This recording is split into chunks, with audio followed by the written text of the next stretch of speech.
और अच्छे ढंग से मिला है। बताऊं, सुनोगे?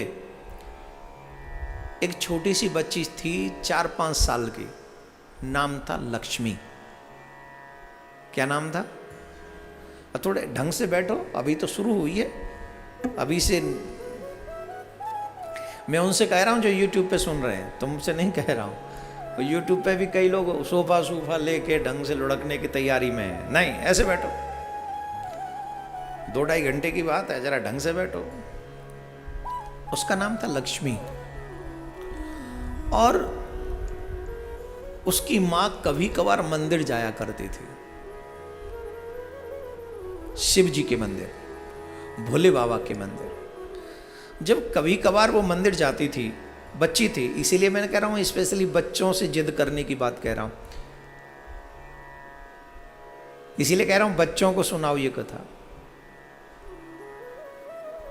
क्योंकि मैं चाहता हूं कि बच्चे इस कथा को सुने, शिव कथा को सुने, और ये उपाय करें जिससे 3rd 4th वेव कोई भी आ जाए बच्चों पे असर ना हो।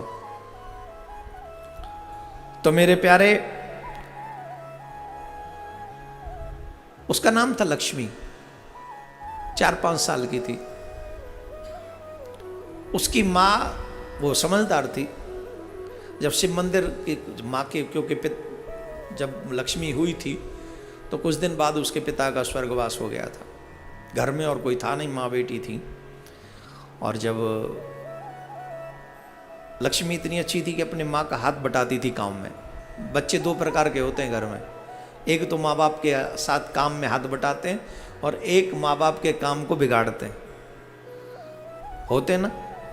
तो समाज, भगवान, भक्त किसको सराहते हैं? जो अपने माँ बाप के कार्य को संभलवाते हैं। माँ बाप का काम भी अच्छा होना चाहिए ना।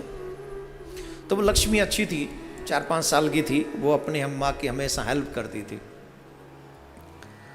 कभी कभी प्रश्न भी करती थी। जिस दिन वो शिव मंदिर नहीं जाती थी तो उनको लगता था लक्ष्मी को कि जैसे मेरे साथ बुरा हो रहा है, क्यों नहीं जा रहे हैं, मेरे अपने तो वहाँ हैं। उसे इतनी अटैचमेंट थी भगवान शिव से कि मेरा अटैच वहाँ है, बाबा वहाँ है, माँ चल क्यों नहीं रही। तो वो एक जिज्ञासा, प्रश्न भी करती रहती थी। एक दिन उस बच्ची ने पूछा अपनी माँ से, माँ, हमने सुना है कि भगवान सबके साथ एक जैसा व्यवहार करते हैं, वो समदर्शी है, और अगर वो समदर्शी है तो समदर्शी ने हमको गरीब क्यों बनाया? किसी को इतना अमीर, किसी को इतना गरीब, हमें इतना गरीब क्यों बनाया? तो अब माँ क्या जवाब दे? माँ ने ये कहा कि ये तो भगवान के हाथ की बात है, ये भगवान जिसे अमीर बना दे, जिसे चाहे गरीब बना दे, ये तो भगवान जाने, भगवान का काम जाने। बोले माँ एक बात बताओ, वो भगवान मिलता कहाँ है? वो भगवान मिलता कहाँ है? अब क्या जवाब दे इसका कि भगवान कहाँ मिलता है? पहला तो प्रश्न ये, भगवान कहाँ नहीं है? उत्तर तो इसका यही है, भगवान तो हर जगह। परंतु उस बच्ची को कैसे समझाए? तो उस बच्ची से कहा कि भगवान, लोग बाबा जी वगैरह जंगल में जाते हैं, तपस्या करते हैं, वहीं मिलता है भगवान। बोले वहां मिल जाता है? बोले हाँ वहां मिलता है। तो उसके मन में जिद हुई। एक दिन सुबह सुबह उठ के बिना माँ को बताए, माँ को नहीं बताया, और बिना माँ को बताए वो जंगल में चली गई। किस लिए? भगवान से मिलने के लिए, कि मुझे शिव से मिलना है, मुझे शिव से मिलना है। और जंगल में अकेली बैठी, और संयोग बड़ा प्रबल था, संयोग बड़ा अच्छा था।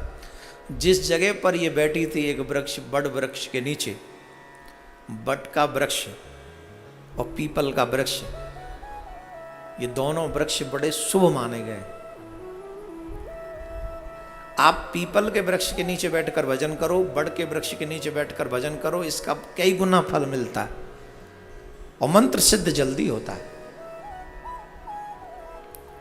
कई लोग कहते पीपल पे भूत रहते, अब ये कहावत है पीपल पे।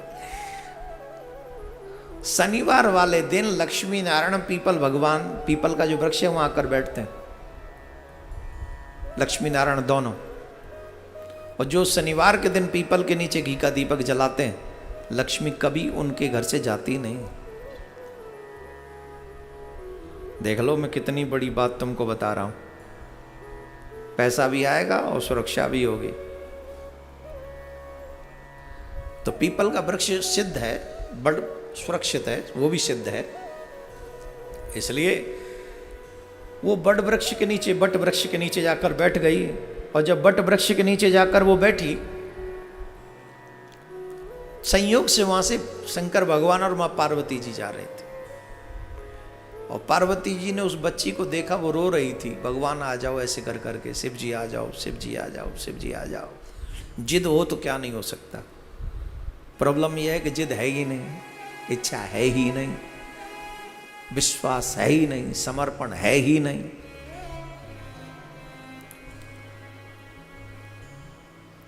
मां पार्वती जी को दया आ गई। मां पार्वती ने कहा, ए जी सुनते हो? बोले क्या? बोले तुम्हें दिखता नहीं, ये आपको दिख नहीं रहा, ये बेचारी कैसे रो रही है, आप इस पे दया करो। अरे बोले संसार है देवी, किस किस के दुख को देखोगी? यहां संसार में मेरे देने से कोई दुख नहीं पाता है। तो बोले सब व्यक्ति अपने अपने कर्म का फल भोगते हैं, अपने भाग्य का भोगते हैं। इसके भाग्य में सुख नहीं है। जिस सुख को पाने के लिए आई है, इसके भाग्य में वो नहीं है। मां पार्वती बोली, इसके भाग्य में नहीं है, पर मुझे इस बच्ची पे बड़ी दया आ रही है। कुछ भी करो, कैसे भी करो, इसको सुखी करो। अरे बोले जब उसके भाग्य में नहीं, मैं सुखी कैसे कर सकता हूं? बोले मैं नहीं जानता, मैं नहीं जानती, आपको सुखी करना ही पड़ेगा इस बच्ची को। अगर आप सुखी नहीं करेंगे तो मैं यहां से नहीं जाऊंगी, यहीं रह जाऊंगी। शादी से पहले छुट्टे होते हैं आदमी, आओ जाओ, मत आओ मत जाओ, कोई नहीं पूछने वाला, क्यों खाओगे, कैसे खाओगे, क्या खाओगे, कब खाओगे, क्या जल्दी खाओगे, कुछ नहीं पूछता। और जैसे ही शादी हो जाए तो आदि तो वैसे ही आ जाओ, भोजन बन गया, चाहे तुम्हारी भूख नहीं फिर भी आ जाओ। हैं जी? बोलो कह दो भूख नहीं है, फिर देवी जी कहती तुम्हारे लिए बैठी रहूं, तुम्हारी भूख नहीं है तो कब तक बैठी रहूं, सुबह फिर नहीं उठना। अच्छा आ रही हूं। बेचारा वो भी अपना जेंडर भूल जाता है, वो भी आ जाती है, ले जी खा लो दोनों बैठ के, राधे राधे बोलना पड़ेगा। अब हमारी तुम्हारी तो हम और तुम तो कॉमन है। बाबा भोलेनाथ भी विवश हो गए मां पार्वती के आगे। बोले इस बच्ची की सुनो। माताएं दयालु होती हैं ना, वो उनको पुरुषों से ज्यादा माँ दयालु होती है। पुरुष लोग थोड़े से वैसे ही होते हैं, हाँ देखेंगे, थोड़ा देखने दो हो जाए, नहीं नहीं नहीं हेल्प करो। तो माँ बोली कि नहीं करो, इस बच्ची की हेल्प करो। बोले ठीक है, तुम नहीं मानती हो तो इसकी हेल्प करते। हेल्प करने के लिए बाबा भोलेनाथ गए और उस बच्ची से पूछा कैसे, क्या बात है? बोले मैं शिव जी से मिलने आई। क्या करोगी शिव जी से मिलके? मैं उनसे पूछूंगी कि मेरे भाग्य में संपत्ति क्यों नहीं है। बोले संपत्ति चाहिए कि शिव चाहिए? बोले नहीं, शिव से मुझे पूछना है कि मेरे भाग्य में संपत्ति क्यों नहीं है। बोले अच्छा ठीक है, लो एक काम करो, पैसा चाहिए ना, संपत्ति, तो एक पोटली दे दी, उसमें स्वर्ण मुद्राएं थी। स्वर्ण मुद्राएं थी, बोले ये पोटली ले जाओ, आराम से चकाचक बैठ के आनंद करो। बड़ी खुश हुई।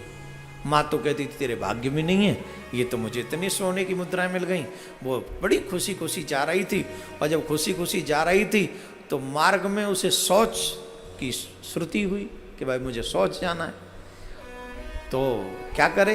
तो वो जो पोटली थी स्वर्ण की, स्वर्ण मुद्राओं की, वो इसने एक पहाड़ सा, पत्थर सा था थोड़ा ऊंचा सा, उस पर रख दिया और चली गई खेतों में, जैसे पूर्व काल में जाया करते थे शौच इत्यादि के लिए। गई, छोटी सी तो थी, 5-6 साल की, 4-5 साल की, 5-6 की। ये शौच इत्यादि के कार्य में व्यस्त थी। इतने में एक चील आई और उस पोटली को लेके उड़। अब रोवे सो रोवे, बताओ बाबा ने मुझे दिया और ये तो ऐसे भी ले गए, ऐसे भी ले गए, चील ले गई, चील ले गई, बड़ा रोए वो तो महाराज। रोती रोती घर गई, रोने लगी। और जब रोने लगी तो माँ ने पूछा क्यों रोती है? बोले ऐसे ऐसे एक बाबा जी मुझे मिले थे, उन्होंने मुझे एक पोटली दी, स्वर्ण मुद्राएं थी, मैं शौच के लिए गई और एक चील उसे वो उठा के ले गई। अब माँ को लगा ऐसी बच्ची है, कहानी सुना रही होगी। बोले ठीक है। अब रोती रोती सो गई, लेकिन जिद इस बात की कल फिर जाऊंगी वहीं, उसी वृक्ष के नीचे बैठूंगी। पार्वती माँ से भगवान शंकर बोले अब बताओ, तुमने हमसे जिद की, हमने इनको पोटली दे दी, अब इसके भाग्य में नहीं है तो हम क्या करें? वो पोटली चील उड़ा के ले गई, बताओ। पार्वती मैया जिद पे अड़ गई, बोले कच्छू है, जाए जाए सुखी करके छोड़ियो। बोले अब कहां से सुखी करें कि भाग्य में नहीं है? बोले भाग्य बनाओ। कैसे? बोले देखना ये बहुत अच्छी बच्ची है, ये भी कर्मनिष्ठ है, कर्मनिष्ठ है, आएगी कल, फिर से देखना। बोले कल जब आएगी तो फिर देखते हैं। दूसरे दिन भोर होते ही मुंह धो के सीधे उसी वृक्ष के नीचे आके बैठ गई, रोने लगी। बाबा मेरी सुनो, शिव बाबा मेरी सुनो, भोलेनाथ मेरी सुनो, भोलेनाथ मेरी सुनो, भोलेनाथ मेरी सुनो। बच्चों की भगवान बहुत जल्दी सुनता है भाई। तकलीफ ही यह है कि हम बच्चों को लगाते ही नहीं है भजन में। अगर बच्चे भजन में लग जाएं और एक बार कह दे बीमार व्यक्ति के लिए मेरी माँ को, मेरे पिता को, मेरी दादी को, मेरे दादा को ठीक कर दो, भगवान भी तरस आ जाता है, भगवान भी रोने लग जाता है बालकों के आंसुओं को देखकर। अफसोस हमारे बच्चों को भगवान से अब अटैचमेंट ही नहीं रहा, मोबाइल से अटैचमेंट है, बच्चों से अटैचमेंट नहीं है। अभी भी हम अपने बच्चों को, बहुत कम लोग होंगे जो बच्चों को लेके कथा सुन रहे होंगे। ये दुर्भाग्यपूर्ण है। लॉकडाउन में कर क्या रहे हो? क्लास चल नहीं रही है और कुछ हो नहीं रहा है, तो घर बैठ के कम से कम जो चीजें हमने गंवा दी थी उन्हें पाने की कोशिश तो करो।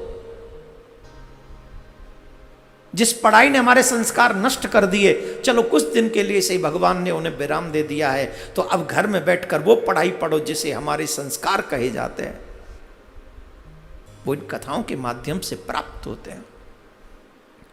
वो बच्ची फिर जाकर जिद करने लगी। ध्यान से सुनेंगे भगवान क्या नहीं देता है। अगर जिद कर ले आदमी तो भगवान बहुत कुछ देता। तो मेरे प्यारे बच्ची फिर बैठ गई तो बाबा फिर आए, बताओ क्या हुआ?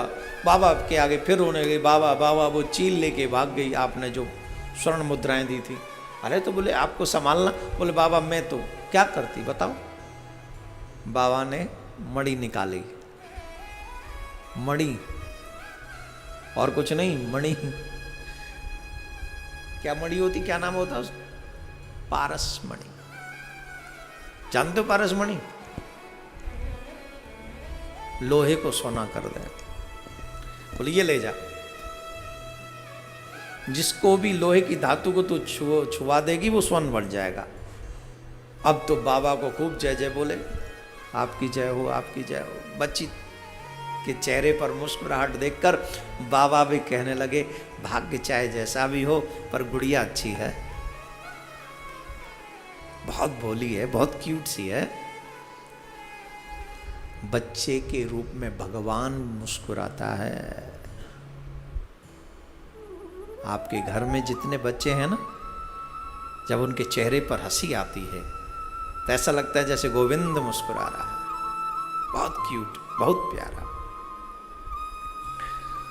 भगवान बड़े प्रसन्न हुए उस गुड़िया की वो खुशी देखकर, उसके चेहरे का आनंद देखकर। लेकिन भाग्य का क्या करें, ये लौट के जा रही थी, अब इसने वो फ्रंट की पॉकेट में रख लिया। बोल चाहे जो हो जाए अब इसको अलग करना ही नहीं, चाहे जो हो जाए इसे अलग नहीं करना है, अब चाहे जो हो जाए। अब इसे प्यास लगी, बगल में तालाब था, नदी थी। पानी पीने के लिए ऐसे झुकी।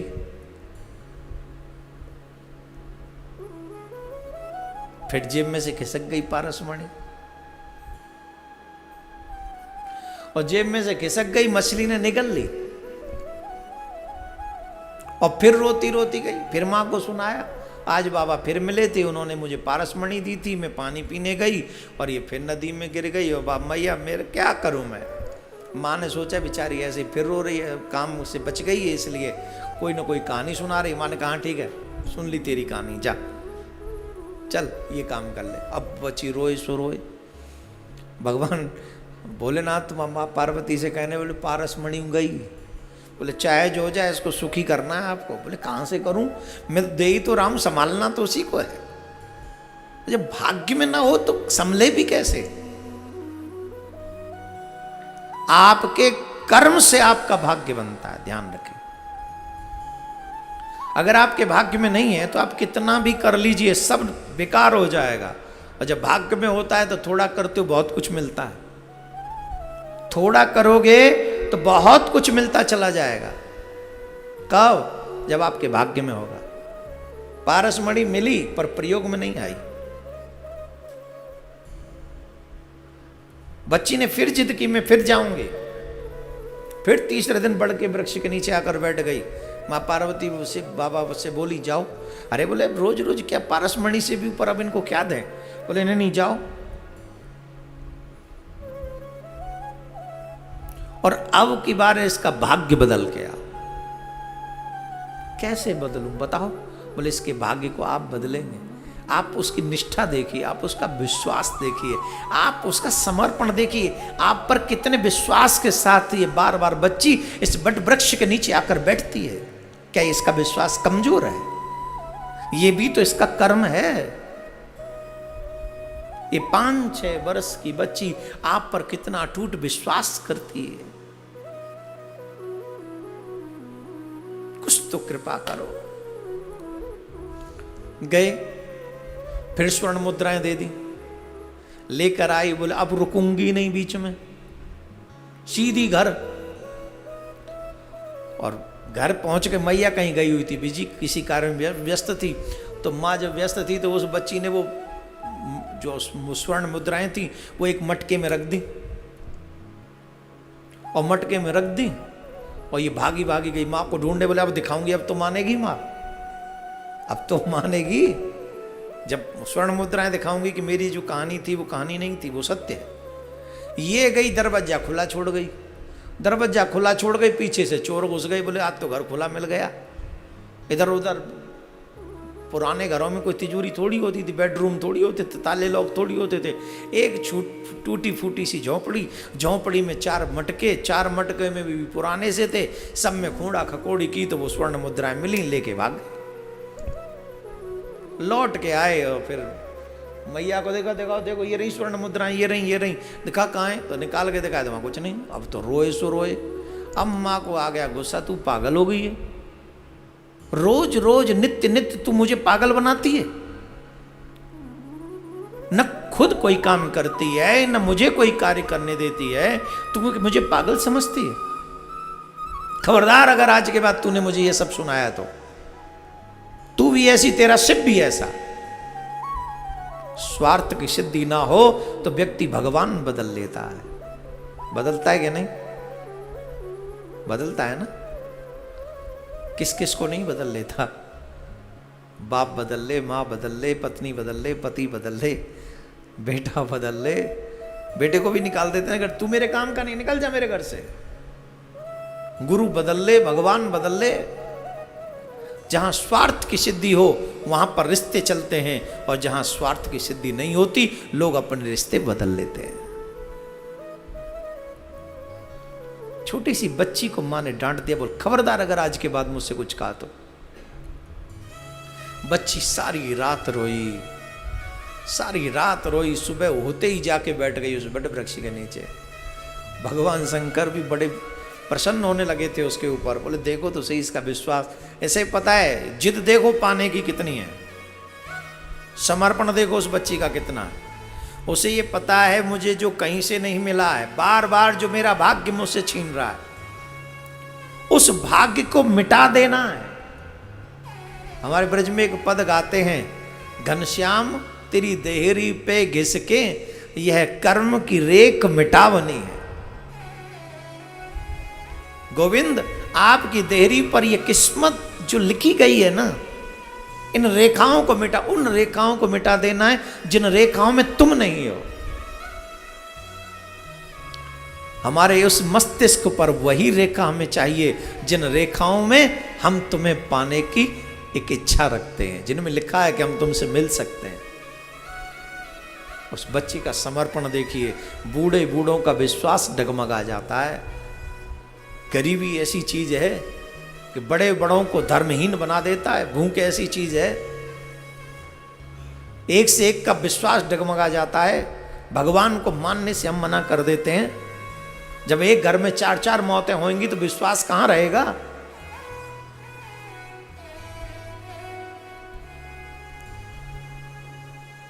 जलती हुई चिताओं की लपटों में विश्वास जल के स्वाहा हो जाता है। परंतु किसी तरीके से हार न मानना और इसके बावजूद भी उस परम पिता पर अटूट विश्वास रखना। उस बच्ची की तरह सुबह ही जाके बैठ गई, मां पार्वती से कहने लगी। मां पार्वती ने कहा, महादेव अब तो इसे अपना लो, अब तो इस पे दया कर दो। महादेव गए, 1 रुपया दिया स्वर्ण का, ले जा। वो लेके आए, स्वर्ण का था, ले आई। मां को कहा, मां ये लो। बाबा ने मुझे अब ये एक स्वर्ण मुद्रा दी है। माँ बड़ी खुश हुई, मिल गया ना सिस्टम, बड़ी प्रसन्न हो गई। बोले अच्छा अच्छा ला। तो उस समय गांव में एक मछली बेचने वाला आया, उसकी माँ मछली खरीद लाई एक। और जब मछली खरीद लाई तो उस मछली में वो मणि, पारस मणि निकली। और उस पारस मणि को देखा, भाग्य बदला। उस बच्ची के कर्मनिष्ठ स्वभाव ने, महादेव पर निष्ठा ने, विश्वास ने उसका भाग्य में नहीं था, लेकिन कर्म की वो जिद, पाने की वो जिद, अपने कर्म से लड़ने की जिद, अपने भाग्य से लड़ने की जिद, उस छोटी सी बच्ची के, बड़ी नहीं थी, जवान नहीं थी, झांसी की रानी नहीं थी, लक्ष्मीबाई नहीं थी, हाथ में खड्ग नहीं थी, लेकिन उस पे खड्ग थी विश्वास की। वो आस्था के घोड़े पे सवार थी वो बच्ची, विश्वास की खड्ग उसके हाथ में थी। चाहे जो हो जाए भाग्य बदल के छोड़ूंगी। यूं टर्न लेना शुरू हुआ भाग्य का। क्यों? महादेव प्रसन्न हो गए। अब मछली निकली, मछली पकड़ ली, उसमें से पारस मणि निकली। उस पारस मणि को देखकर वो उछली 2-2 हाथ। माँ ये वही है जो बाबा ने मुझे दी थी, ये वही है। हाँ तो माँ बड़ी खुश हुई। अरे बेटी तू सत्य कहती थी। बोले हाँ। इधर में महादेव ने स्वप्न में उन चोरों को जो चोरी करके ले गए थे मुद्राएं, डरा दिया, अगर तुम इन मुद्राओं को उस बच्ची के घर नहीं पहुंचा कर